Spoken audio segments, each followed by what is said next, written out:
تو ان کو وہاں پہ پھر ان کے فورم بنائے جائیں گے اور ان سے کہا جائے گا کہ جی ان کا آپ یہ جو پرابلمز ہیں یا چیلنجز ہیں یا یہ جو سکسیس سٹوریز ہیں تو اس کو آپ اینالائز کریں اور پھر وہ اس کے اوپر پورا یہ تجزیہ بھی کرتے ہیں اور ایک یہ سوشل اور ایک سائنٹیفک ریسرچ کا ایک ان کا سسٹم ہوتا ہے.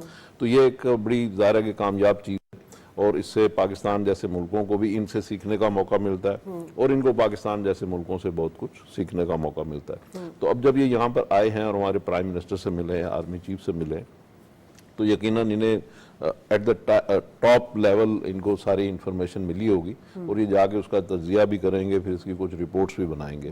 اب بات یہ ہے کہ پاکستان کے جو پرابلمز ہیں, جو ایشوز ہیں, جو چیلنجز ہیں, جو کامیابیاں ہیں اور جو پاکستان کی اپورچونیٹیز ہیں, تو یہ ساری چیزیں ایک ایسی ہیں کہ جو عالمی سطح کے اوپر ایک بڑا انٹرسٹنگ کیس ہے کہ ایک ایسا ملک کہ جو 24 کروڑ آبادی کا ملک ہے, جو نیوکلیئر کنٹری ہے, جو دنیا کی چھٹی آبادی کے لحاظ سے غالباً چوتھی یا پانچویں بڑی قوت ہے, اس کے علاوہ ہم دودھ میں چھٹے 7ویں نمبر پہ آتے ہیں دودھ کی پروڈکشن میں, اور بہت ساری چیزوں میں ہم کئی مطلب چوتھے پانچویں چھٹے نمبر پہ آتے ہیں. لیکن جب ہم انڈسٹری میں جاتے ہیں یا بزنس کے اوپر جاتے ہیں, بزنس میں ہم اپورچونیٹیز دیتے ہیں تو وہ 108ویں نمبر پہ آتے ہیں. ہم اگر انصاف پہ جاتے ہیں تو 140ویں نمبر پہ آتے ہیں. تو اس طرح کی چیزیں جو ہے بڑی انٹرسٹنگ ہوتی ہیں اسٹوڈنٹس کے لیے کہ اس کو وہ سمجھیں کہ آخر یہ اتنا اتار چڑھاؤ کیوں ہے. ایک طرف ہمارے پاس معدنیات کے خزانے ہیں, اچھا ایک طرف ہم نے SIFC ابھی بنائی ہے, تو SIFC جو ہے وہ ایک دنیا کے لیے ایک بڑی انٹرسٹنگ چیز ہے. کس طریقے سے بڑی انٹرسٹنگ ہے اور اس میں اٹریکشن بھی ہے, اور کہ کس طریقے سے اب پاکستان جو ہے ایک نئی ریسیپی لے کر آ رہا ہے, برانڈ نیو ریسیپی لے کر آ رہا ہے کہ ہم نے اپنی اکانومی کو کس طریقے سے ٹھیک کرنا ہے. میں سمجھتا ہوں کہ اگر ہم اسی طریقے سے ایک انٹرنیشنل سٹڈی کروائیں, ہمارا جو بجلی کا سسٹم ہے, جو ہمارا بجلی چوری ہے, یا ہمارے ہاں جو بجلی کے لاسز ہیں, یا جو ہمارے اسٹیٹ اون انٹرپرائزز ہیں جس میں ہمیں تقریباً 1000 ارب روپے سال کا لاس ہے, تو اس کی بھی اگر ہم سٹڈیز کروائیں, انٹرنیشنل فرموں کے ذریعے کرائیں اور ایک سسٹم کے ذریعے اس کو انالائز کرائیں اور اس کا کوئی حل نکالیں. اس لیے کہ اب ہم IMF کے پاس جا کے, اب ہم جیسے بھی پرائم منسٹر ہمارے جو ہیں سابقہ شہباز شریف صاحب نے کہا جی ہمیں شرم آتی ہے, تو یقیناً اب ہمارے جوان سال ابھی یہ پرائم منسٹر ہیں, کیئر ٹیکر, اور جو ان کے ماشاءاللہ انداز گفتگو ہے, جس سے امپریسو بات کرتے ہیں, جو ماشاءاللہ اچھی پرسنالٹی ہے.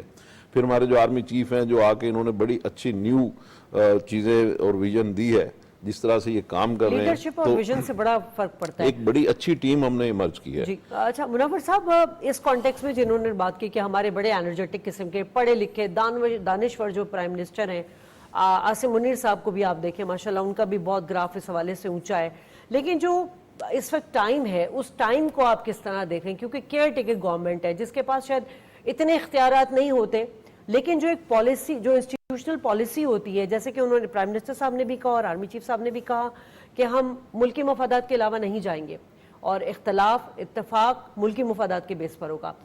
امریکہ کے ساتھ ہمارے تعلقات ہم اچھا رکھنا چاہتے ہیں, شراکت داری چاہتے ہیں, لیکن وہی جیو پالیٹکس پھر وہاں پر آ جاتی ہے. یہ اسٹیٹمنٹ میرا خیال ہے یہ پرائم منسٹر نہیں, کوئی بھی پرائم منسٹر ہوگا یہی اسٹیٹمنٹ دے گا, کیونکہ نیشنل انٹرسٹ پہ جاتا ہے.